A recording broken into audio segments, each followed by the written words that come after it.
wailul lilmusallin. Allah subhanahu wa ta'ala anawakemea, ole wenu nyie wenye kuswali.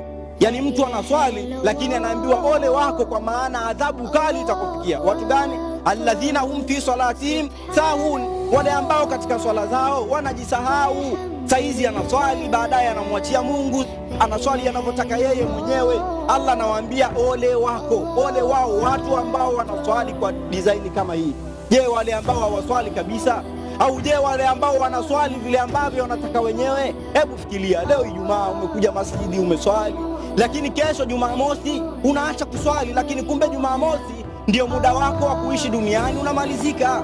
Unakufa hujaswali swala hata moja katika siku ya Jumamosi. Nini unaenda kumweleza Mungu wako? Nini unaenda kumwambia Mungu wako? Utakwenda kumjibu nini Allah subhanahu wa ta'ala?